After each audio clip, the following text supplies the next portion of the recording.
네, 민주당의 이재명 대선 경선 후보가 성남 대장지구 개발 사업 의혹과 관련해서 수사를 의뢰를 했습니다. 공개적으로요. 그런 가운데 여야 간 공방은 계속 치열해지고 있습니다. 네, 한편 국민의힘의 첫 번째 TV토론회에서는 고발 사주 의혹 등을 두고 날선 공방이 이어졌는데요. 관련 내용을 포함한 정치권 이슈들 최창열 용인대 교수, 김형준 명지대 교양대학 교수와 함께 짚어보도록 하겠습니다. 네, 어서 오십시오. 안녕하십니까. 예, 지금 말씀드린 성남 대장지구 의혹 둘러싸고 여야 공방 굉장히 치열합니다. 먼저 여야의 입장 들어보겠습니다. 이재명 경기도지사님께 단독 직입적으로 질문하고 싶습니다. 화천 대유는 누구 겁니까? 국정조사 또는 특별검사에 의한 정밀 수사도 적극 검토할 것입니다. 이번 국정감사에서 증인 이재명 지사는 물론이고 그 외 관련자 다수를 채택해서 진상규명을 하고 무슨 대단한 오인 것처럼 떠드는데 이재명 도지사가 아시다시피 박근혜 정권, 이명박 정권 하에서 얼마나 많은 핍박을 받았습니까? 엄청난 무슨 문제가 있었다면은 이미 박근혜 정부 때 다 문제가 됐지 않았겠습니까? 네, 이게 들어가면 전문 용어도 많이 나오고 좀 복잡한데요. 아주 간단하게 말씀드리면 그 대장지구 개발 사업을 해서 성남도시개발공사는 확정이 우선 이익을 받아서 5천억 넘게 일단 그 시민의 목소리를 챙겼다. 그래서 성남시는 이게 굉장히 치적이다 이렇게 말을 하고 있고요. 문제는 그 이후에 시행사 화천대유와 그 관계사가 3억 5천만 원 자본금이었는데 1,150배 넘는 수익을 올렸다. 이 부분은 그럼 뭐 당시에 이재명 지사의 지인 특혜냐 뭐냐 이런 문제가 있는 것 같아요. 그래서 지금 국민의힘의 공격이 굉장히 강하는데 전반적인 내용 어떻게 봐야 됩니까? 지금 잠깐 그 내용을 얼개를 설명을 해주셨는데 네. 이게 굉장히 복잡한 겁니다. 네네. 이 원래 LH 토지공사가 사업을 하다가 사업이 잘 안 됐고 예. 사업이 안 되고 난 다음에 민간이 하려 하다가 이재명 지사가 성남시장이 되고 난 다음에 성남시가 주도해서 개발했던 사안이에요. 네. 말씀하신 것처럼 그러니까 성남개발공사가 한 거죠. 성남공사가.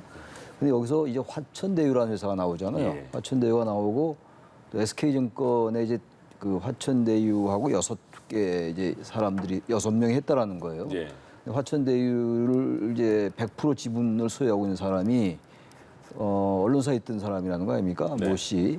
저번 달까지 있었다고 하더라고요. 예, 그렇다고 그러더라고요. 그래서 이제 그 사람이 100% 지분을 소유하고 있고, 근데 시행사 컨소시엄의 전체로 볼 때 화천대유는 1%밖에 안 되고 네. 이런 구조가 있어요, 어쨌든.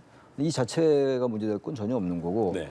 지금 그런데 이 화천대유의 그 자본금이 5천만 원밖에 안 되는데 투자를 5천만 원밖에 안 했는데 화천대유가 얻은 그 배당금 또는 수익이 5천억이라는 거 아니에요? 그리고 이제 아까 말씀하신 것처럼 그 6개 회사가 한 게 합친 게 3천억이 넘는다라는 거고 배당이 정확한 네. 숫자가 맞는지 모르겠는데요. 아무튼 그런 구조예요. 그러니까 굉장히 투자한 금액에 비해서 배당을 많이 얻었다라는 거예요. 배당 또는 수익을. 네. 근데 이게 공영개발인데 이렇게 수익이 많이 날 수가 있느냐. 그러니까 성남시가 5,500억 정도를 공익 차원에서 환수해 간 건 맞는데 이재명 지사는 이러한 건 정말 단군 이래로 별로 없는 일이니까 네. 칭찬받아 마땅한데 왜 야당과 일부 언론은 공격을 하냐 이런 얘기를 하고 있는 것이고 네. 비판하는 그 야당과 일부 언론은 어떻게 뭔가 이 의혹이 있는 게 아니냐. 그렇지 않고 어떻게 이렇게 회사의 수익이 많이 나냐. 아무리 그 남판교라고 얘기되는 그 네. 대장동 땅이 알짜배기를 하더라도 이제 말하자면 이런 거죠. 그 성남시가 얻은 공익은 충분히 그건 뭐 의미가 있는 거예요. 예. 이 부분과 이 부분은 전혀 다른 얘기인 그렇습니다. 것이죠. 앞부분은 그대로 인정을 인정하는 하는 거죠. 예. 그러니까 이제 성남시 이재명 지사 측은 이쪽을 강조하고 있는 네. 것 같고 비판적으로 바라보는 문제가 있다라고 바라보는 측은 이것보다는 지금 뭔가 수익이 많이 났기 때문에 뭔가 특혜가 있는 게 아니냐. 예. 그리고 화천대유가 뭐 경쟁 입찰이라든지 이런 걸 잘 안 거친 게 아니냐. 뭔가 뭐 속에 내막이 있다라고 보고 있는 거예요. 예. 그러니까 양측의 주장이 전혀 다르고 지금 이재명 지사가 스스로 기자회견으로 해명도 했단 말이죠. 네. 근데 또 하나 이따 말씀을 다시 하겠습니다만 화천대유가 누구 겁니까? 이게 다스 누구 겁니까? 그거에 그렇죠. 비유해서 한 얘기잖아요. 근데 이런 식의 공방으로 하는 건 저는 국민의힘이 맞지 않는 것 같아요. 수사를 의뢰했고 하니까 수사를 예. 좀 지켜보면서 얘기해야지. 이거 다시 정치적으로 하나의 프레임을 짜서 이명박 전 대통령 때의 그 다스 의혹과 이제 관련시키는 이런 식의 공방은 전 쟁점하는데 맞지 않는 것 같아요. 정확한 예. 근거를 가지고 공격해 들어가야지 이렇게 어떤 프레임화하는 거 이건 좀 바람직하지 않다고 생각합니다. 예. 그러니까 민간도 일부 참여를 했는데 성남시는 우리가 우선이 확전 이익으로 5천억을 그냥 민간에 갈 거를 우리가 챙긴 거다 이렇게 말을 하고 있는 거고 그 부분은 너무 잘한 거다라고 그 공을 세우고 있는 건데 그 반대쪽에 그러면 나머지 화천대유와 관계사들은 그 회사가 어떤 회사인데 이렇게 단기간에 그렇게 적은 돈으로 1,000배 넘게 수익을 올릴 수가 있냐 이 부분이 의혹인 거잖아요. 본질은 두 가지입니다. 예. 이번에 첫 번째는 지금 말씀하신 것처럼 5,300억 정도에 해당하는 돈을 성남시가 민간에 갈 거를 공익 환수를 했다. 거기에 대해서는 아무런 이의 제의가 없어요. 예, 예. 그럼 두 번째는 그걸 왜 환수하죠? 결국은 성남 시민들에게 돌아가기 위한 건데 네. 성남 시민한테 돌아갔나요? 안 돌아갔잖아요. 그러니까 화천대유가 1% 지분을 갖고 대장지구의 개발의 모든 것을 다 관여할 수 있다라는 것이 첫 번째 정상적인가? 네. 비정상적이잖아요. 그리고 실제로 보면은 화천대유를 소유하고 있는 분과 그리고 SK증권에다 투자 금전 신탁을 한 6명까지 해서 7명이 가져간 돈이 예. 거의 4,040억 원이라고 한다면 그 수입률이 얼마큼 되죠? 어마어마한 거죠. 네. 일산대교가 수입률이 7% 넘어갔다고 그렇게 난리쳤었던 이재명 지사가 지금 가장 간단한 거는 성남 시민들한테 그게 돌아갔느냐라는 거예요. 안 돌아갔으니까 당연히 그 부분에 대해서 뭐 왜 안 돌아갔는지에 대한 것을 꼼꼼히 성남시장으로서 잘 체크했었어야 되는데 나는 환수했으니까 모든 게 끝났다. 그건 무능한 거죠. 무책임한 거죠. 그런 부분이 이제 핵심인데 더 깊이 들어가서 뭐 누가 거기에 자문 고문을 했느냐, 네. 지금 뭐 누가 아들이 거기에 그거는 격가지예요. 가장 핵심적인 사항에 대해서 우리 처음에 어떠한 특혜 의혹이 나왔을 때 첫 번째 시발점이 뭐죠? 예. 이게 정상적이냐 비정상적이냐는 거잖아요. 어떻게 7명이 그렇게 엄청난 4천억 원 이상의 돈을 이익을 볼 수가 있는가? 그런 김부겸 국무총리가 국회 답변에서도 뭐라고 얘기했죠? 아, 이거 약간 정상적인 것 같지 않습니다라고 얘기를 했잖아요. 예. 그러면 거기서 또 시발이 돼서 지금 뭐 이재명 지사는 올바른 그 선택을 한 거예요. 나 깨끗하게 조사받겠다. 그러면 지시해야죠. 경기도, 성남개발공사 등등 모든 자료를 한 점 우호 없이 다 건네줘라. 그런 얘기 해야죠. 네. 그런데 왜 국민의힘에서 관련된 자료를 주라고 할 때 경기도라든지 성남개발공사에서는 왜 안 주죠? 안 맞잖아요. 예. 그러니까 자기는 조사를 의뢰하면서 다른 기관들이 정보를 제공을 주지 않는다? 엇박자가 나잖아요. 그런 의미에서 이거는 피해갈 수 없다. 그리고 이 부분에 대해서 야당만 공격하는 게 아니지 않습니까? 여당 내에서도 이거 분명히 문제가 좀 있는 것 같다. 도덕적으로 이 문제가 해결되지 않으면 2007년도에 대선과 같은 일이 벌어질 수도 있다라고 경고를 하는 거기 때문에 네. 이거는 피해갈 수 없다. 분명한 것은 이 부분에 대해서 명쾌하게 조사를 하든 어떤 형태든 간에 깨끗하게 정리가 되지 않으면 뭐 경선 끝났다고 해서 선거 끝난 게 아니기 때문에 예. 본선에서 다시 또 문제가 될 수 있다는 점 말씀 좀 드립니다. 예.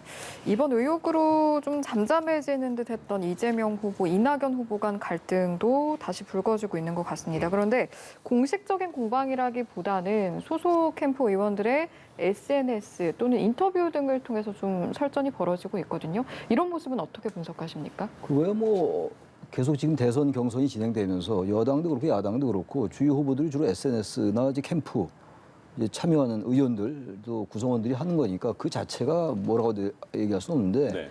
단지 어떤 쟁점이 나왔을 때 그 쟁점화가 될 때 후보들의 발언보다는 이제 그 주변 참모들의 얘기가 과도하게 나오는 경우가 굉장히 많아요. 이건을 얘기하는 게 아니고 네네. 일반론을 얘기하는 거예요. 그래서 제가 그 캠프 정치가 너무 과하다라는 표현을 쓴 적도 있었는데 캠프는 필요하죠. 예. 최재형 후보가 물론 캠프를 해체했습니다만 그것과는 좀 별개의 문제인 것이고 네. 캠프가 필요하다 하더라도 캠프의 구성원들이 자신의 그 어떤 후보를 위해서 얘기하는 건 너무나 당연한 거예요. 조금 과도할 수도 있어요. 정치 공방 같은 거 가능하다고 보는데 예. 너무 과하게 하는 건 저는 바람직하지 않고 오히려 이 어떤 의혹의 어떤 진실을 규명하는데 오히려 방해될 수가 있어요. 그래서 정확하게 얘기를 해라. 특히 대장동 이거는 돈이 연결돼 있는 거란 말이에요. 그리고 다 말씀했습니다만 기본적으로 이 민간 사업자도 수익을 얻어야 돼요.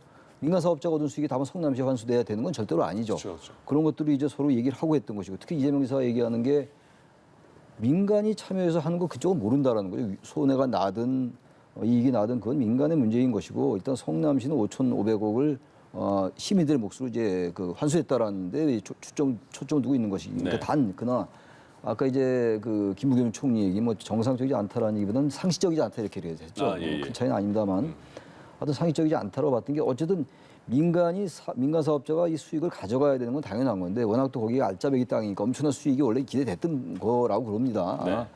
그러나 이제 그게 너무 많지 않냐 상식적으로. 그게 이제 핵심이에요. 뭔가 특혜가 있는 거 아니냐. 그리고 또 여러 가지 그 안에 뭐 얼개도 복잡하고 하니까 이제 그런 걸 문제 제기하는 것이라서 지금 이제 여당도 그렇고 야당도 그렇고 특히 여당 내에서 이낙연 후보 캠프에서도 이제 문제를 제기하고 있는 거 아닙니까? 아까 화면에서 보셨습니다만 서른 의원이 굉장히 강력하게 문제 제기하고 있어요. 네. 이것도 뭐 모든 사안이 다 그렇습니다만 이거 여야 문제라기보다 일단 문제가 제기된 것이고 또 대단히 민감하게 바라보고 있는 것이기 때문에 또 이재명 지사 측도 수사를 의뢰했고 말이죠.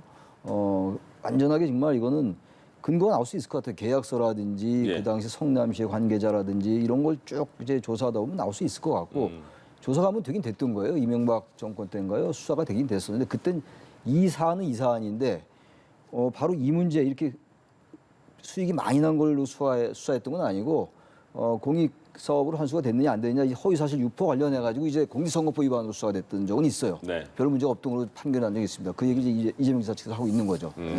그럼 지금 수사가 그 이재명 지사가 이재명 후보가 어제 SNS에 공개적으로 수사 의뢰합니다 이렇게 말한 건 알겠는데 직접 그 수사 기관에 수사를 의뢰를 한 겁니까? 명확하지가 않죠. 뭐 실제로 보면은 뭐 이제 다른 측에서 예. 이 부분에 대해서 뭐 공수처에다가 뭐 수사를 의뢰한다든지 뭐 검찰에다 고발한다든지 뭐 그런 식으로 이제 진행이 될 것이고요. 네. 정치권에서는 뭐 국정조사라든지 뭐 특검 얘기도 하고 있지만 두 가지 면에서 좀 지적을 좀 하고 싶은데요. 예. 지금 이렇게 나름대로 특혜 의혹이 났기 때문에 이제는 각종 언론과 이런 쪽에서도 이 부분에 대해서는 분명하게 취재가 들어갈 수밖에 없지 않느냐. 그러니까 2007년도 BBK 포함해서 다스 나왔을 때 물론 당시에는 한나라당이 야당이었기 때문에 지금 모르지만 아무리 지금 현재 이재명 지사가 여당의 후보라고 하더라도 예. 이렇게 엄청난 일이 났는데도 아무런 만약에 이 부분에 대해서 방송이고 언론에서 침묵한다면 저는 그거는 잘못된 거라고 보고요. 그래서 예. 아마 빠르게 진행이 될 가능성이 그거는 그대로 되고 수사는 나중에 수사로 될 수밖에 없는 부분이죠. 지금 이재명 지사한테 묻고 싶은 거는 이거예요. 민간들이 어떻게 개발 수익을 분배하는데 나는 모른다.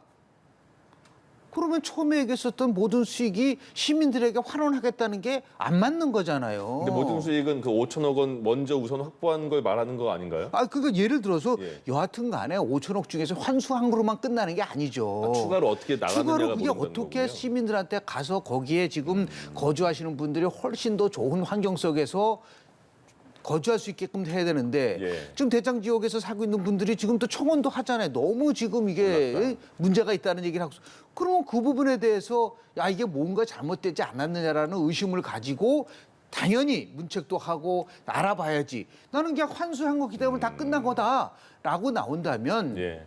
굉장히 그거는 문제가 될 수 있는 여지가 있는 부분들이 있고 또 하나는 그 당시에 그 대장 지역 개발과 관련돼서 역할을 했었던 분이 지금 이재명 후보 캠프에 가고 있다라는 것도 지금 이제 또 문제 제기가 있는 거잖아요. 네. 그런 부분들도 어떻게 명쾌하게 설명을 할 것이냐라는 문제가 지금 앞으로 줄줄이 해명돼야 될 문제들이 굉장히 많아요. 가장 대표적인 거는 저는 지금 화천대유를 소유하고 있는 A씨라는 분과 그리고 금전 투자 신탁을 했었던 6명이 누구인지만 밝혀줘도 대충 윤곽은 잡힐 것 같아요. 근데 투자자는 밝히는 게 법으로 안 된다고 하던데요. 그게 실제로 보면은 그런 거를 활용을 해서 이러한 나름대로의 엄청난 특혜를 본 것이냐라고 하는 또 의심이 생긴단 예. 말이에요. 그러니까 이거는 뭐 본인이 단순하게 뭐 수사 의뢰했다고 해서 그런 부분이 아니라 이게 그렇게 문제가 됐다면 지금 공수처는 뭐라고 그랬었죠? 윤석열 전 검찰총장을 입건할 때 국민의 관심사가 크고 죄가 되든 안 되든 문제가 안 된다 그랬잖아요. 그러면 그 원칙대로 하면 당연히 이 문제와 관련된 수사가 들어가야죠. 예. 이렇게 관심도 크고 언론에서 자꾸만 수사하라고 그러고 본인이 수사한다고 했으니까 예. 이거는 딱 맞는 거예요. 공수처가 그동안 얘기했던 거와 딱 맞기 때문에 빨리 공수처가 이 부분에 대해서는 즉각적으로 수사를 할 수밖에 없지 않느냐라는 생각을 좀 합니다. 알겠습니다. 이 계약을 한번 봐야 될 것 같아요. 계약 내용. 네네. 그러니까 이제 이 성남시가 5천억이면 상당히 큰 돈이잖아요. 환수했고 공익으로. 근데 이제 나머지 이제 이익이 발생하는 부분들을 어떻게 할 것이냐가 미리 계약에 나와 있을 거예요, 아마. 예. 근데 만약 계약 내용이 있어서 어느 정도 일정 부분을 이제 아무리 그 사업에서 손해가 나더라도 일단 성남시는 5천억을 챙긴다라는 게 있고. 네. 근데 그렇지 않고 거기서 엄청난 뭐 이익이 나든 손해가 나든 그거는 어떤 민간이 알아서 하라라고 했다라는 거 아닙니까 지금? 예. 근데 만약 그렇게 계약을 했다면 그쪽에서 만약 5천억 원이라면 더 많은 수익이 났다 하더라도 그건 할 수가 없어요. 아무 문제 없는 거예요. 계약 네. 내용이 그렇게 나왔대. 워낙 그 남판교 무슨 대장동인가 거기가 뭐 워낙 집값이 많이 오르고 그런 데라며요. 예. 저는 잘 모릅니다만 그렇다면 그건 뭐라고 할 수가 없는 거예요. 단순하게 거기서 많은 이익이 났는데 성남시가 그걸 못 챙겼다라는 걸 가지고 문제 삼는 게 아니고 과연 그 계약 내용이 어떠한 것이었을까? 뭔가 그쪽 기업 쪽의 민간 사업자나 시행사 쪽에 유리하게 돼 있는 건 아닌지 이걸 바라봐야 되는 것이기 때문에 예단은 금물이에요. 이것도 모든 사안과 마찬가지 이 부분도 예. 이재명 지사가 뭔가 특혜 베풀었다라고 우리가 예단할 수 없어요. 그거 대단히 위험한 얘기고. 네. 또 마찬가지죠. 반대 입장에서도 그렇고. 따라서 이거는 수사를 의뢰했는데 정식 수사 의뢰는 아직 안 한 것 같긴 해요. 정확히 그 절차는 모르겠는데 여야당 모두에서 어쨌든 이거 수사가 필요하다는 인식에 공감하고 있기 때문에 예.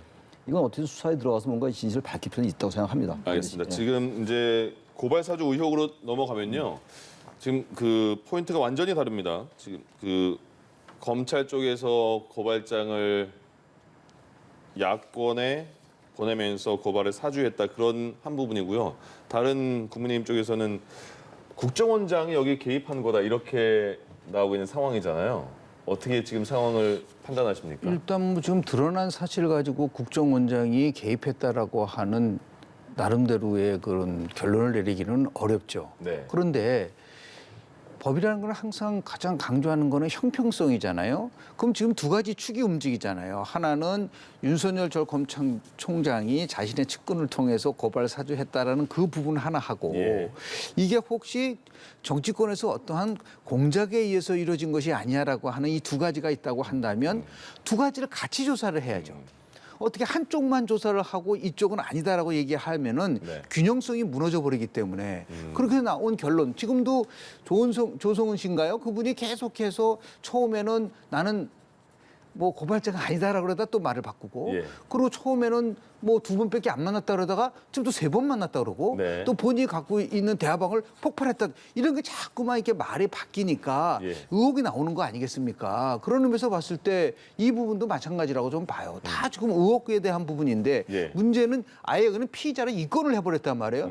아니 그러니까 사람에다가 침대를 맞춰도 침대에다 사람 맞출 수는 없잖아요. 그러니까 수사를 한 다음에 문제가 있을 때 입건을 해야 되는데 입건을 하고 지금 수사를 하는 거가 되다 보니까 이게 좀 너무 과한 수사가 아니냐라는 비판을 받는 거라 말이죠. 예. 그런데도 공수처는 뭐라 그랬어요? 그건 중요한 게 아니다.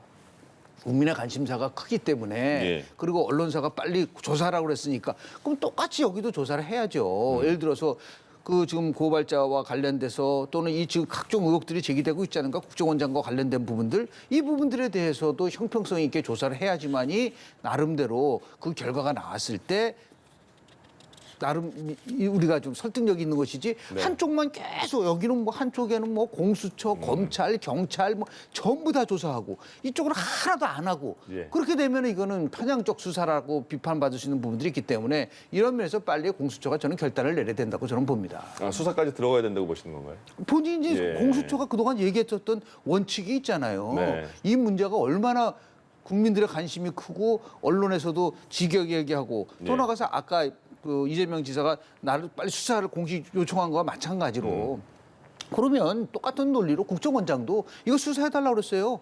빨리 수사를 통해서 이걸 밝혀내야 된다 그랬잖아요. 예. 그럼 당연히 그런 수사에 대한 동의를 한 거라고 볼 수밖에 없는 거기 때문에 공수처나 뭐 대검이든 간에 빨리 이 부분에 대해서 같이 저는 동시에 수사가 이루어져서 어느 것이 옳은지에 대한 거를 판단을 해야 되지 않겠는가 생각을 좀 합니다. 어떤 생각이십니까? 지금 공수처 수사에 들어갔고 네. 검찰도 지금 이제 수사를 할 겁니다. 이제 중앙지검이 한다고 이제 보도에서 봤는데 경찰도 하는 것 같고. 지금은 그 박지원 국정원장과 관련된 네네. 거에 대한 수사 말씀이십니다.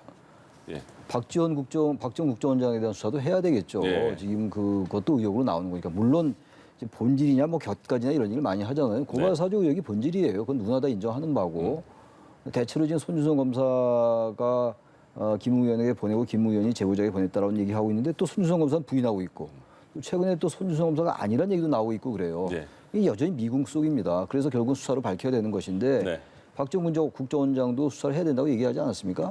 그럼 이건 뭐 모든 게 성역이 있을 수가 없죠. 그러니까 격가지가 됐건 본질이 됐건 아무튼 국민들의 어떤 그 궁금증, 의혹 이런 건 풀 필요가 있는 거죠.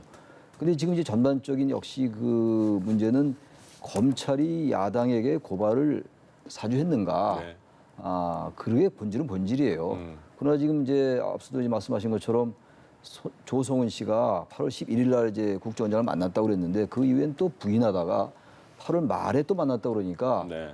만난 곳과 이곳과 직접 연관시킬 도리는 없는데 뭐 녹취록이나 무슨 내용을 모르니까 그건 알 길이 없어요. 제가 네. 볼 때는 밝힐 수 없다고 생각합니다. 밝히기가 어렵다고 생각하는데 아무튼 우리가 일반론적으로 보면은 그럼 왜 그걸 굳이 8월 11일 날 만나고 8월 말에 또 만났다는데 그 전에 인터뷰에서는 왜 그걸 부인했을까라는 생각은 들잖아요. 합리적으로 의심할 수 있는 거란 말이죠.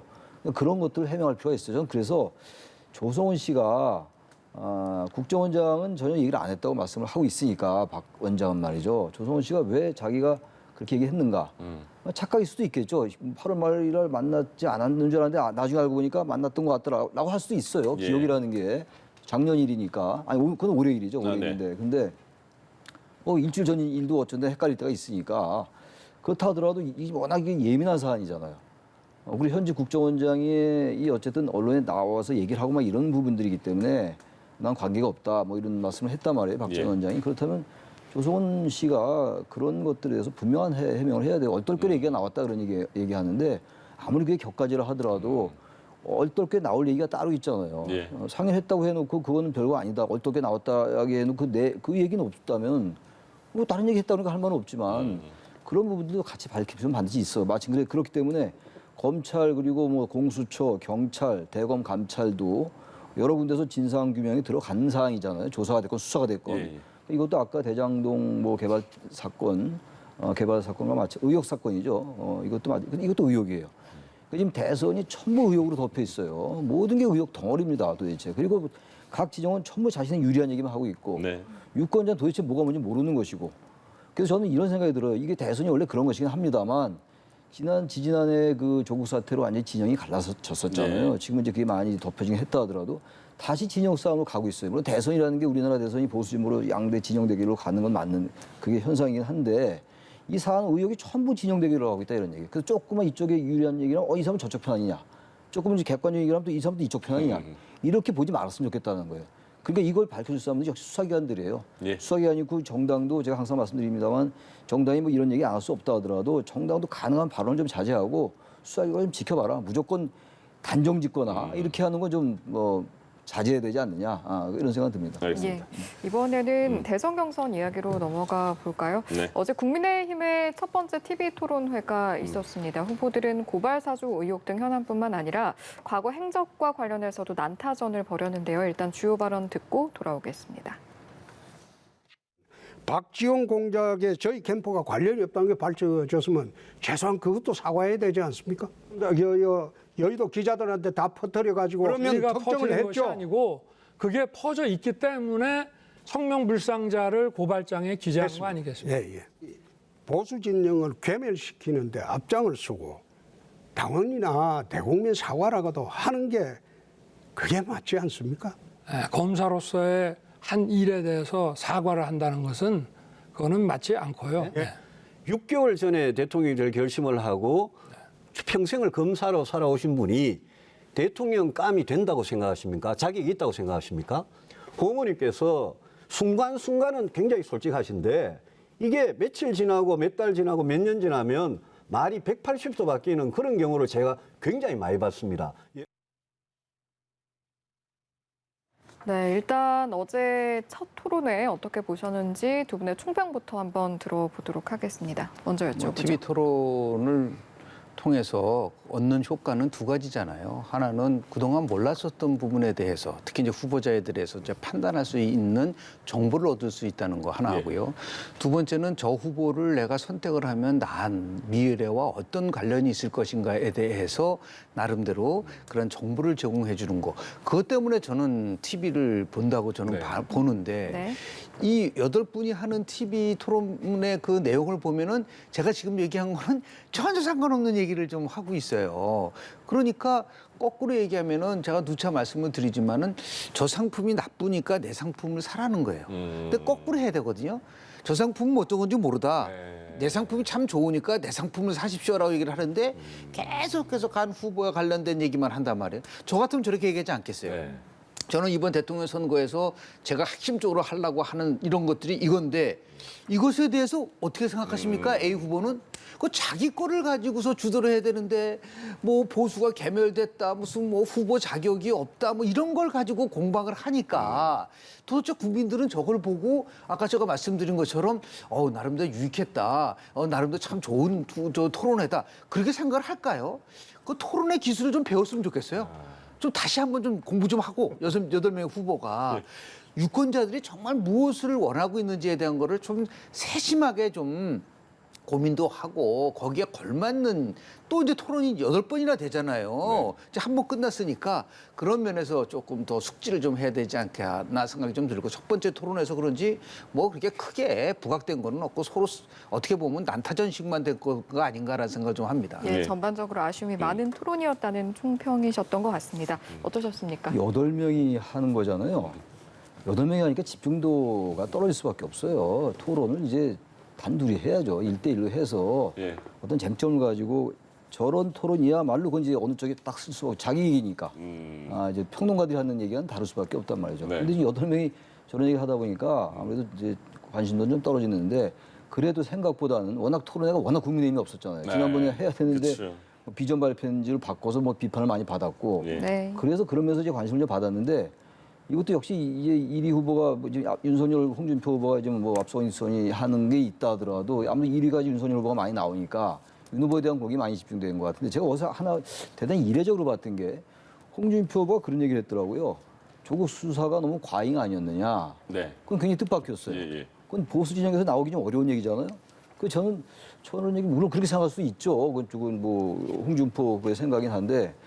아무튼 보기에는 이제 윤 후보를 역시 또 의식한 것 같기도 해요. 조국 수사를 한 게 윤 후보니까 그 부분이 있었던 게 아닌가 생각이 들기도 하고. 그래도 뭐 야당 지지자들에게 많은 비판을 받고 있다고 하는데 아무튼간에 어제도 너무 윤 후보에게 집중된 것 같고 보수 괴멸 이런 거는 아까 우리 김 교수님 말씀처럼 그런 말 좀 안 썼으면 좋겠어요. 무슨 괴멸 이런 얘기 씁니까? 그래서 좀 있는 그대로 이거 이제 앞으로 5번인가 6번 남았다고 하니까 정책 토론을 이제 들어가야죠. 그리고 어제 후보가 더 좁혀지고 그러면은 더 이제 이 토론의 집중도가 높아지긴 하겠는데 어제 토론회가 글쎄요 윤 후보에 대한 그런 수사에 관련된 거 이런 거 제외하고는 특별하게 정책이나 공약 같은 게 부각되는 좀 한계가 있지 않았겠는가 그런 생각이 들어요. 안철수 대표가 기자회견을 했는데 거기서는 확실한 말은 없었는데 대선에 나온다는 겁니까? 두 가지를 분명히 얘기를 했어요. 하나는 정권 교체를 위해서는 자기가 할 일을 다 하겠다라는 거 하나하고 두 번째는 현재와 같은 양당 구조 속에서의 나름대로의 변화는 의미가 없다. 그러니까 다시 얘기해서 뭔가 자신도 중도 중심으로 해서 정권 교체, 그러면 중도 보수 연합을 하겠다라는 부분이죠. 근데 연합의 방법이 여러 가지가 있거든요. 그러니까 DJP 연대는 정당이 그대로 있으면서 연대만 한 거고 후보 단일화는 나가서 후보 단일화, 지난번 오세훈 안철수처럼 후보 단일화를 하는 방법이 이 두 가지 중에서 어떤 방식을 채택할지는 잘 모르겠지만 분명한 것은 저는 추석 끝나고 나서 자신이 이번 대선에서 어떠한 입장을 취할 것인가를 분명히 얘기를 하는데 약 5% 정도의 절대 지지층을 갖고 있는 안철수 후보의 선택이 굉장히 중요하다는 건 사실이고 이것을 어떻게 이제 각 진영에서 잘 대처할 것이냐라고 하는 숙제를 남고 있다고 저는 봅니다. 알겠습니다. 이렇게 대선 이야기까지 짚어봤습니다. 지금까지 최창렬 용인대 교수, 김영준 명지대 교양대학 교수와의 시간 함께했습니다. 고맙습니다. 고맙습니다.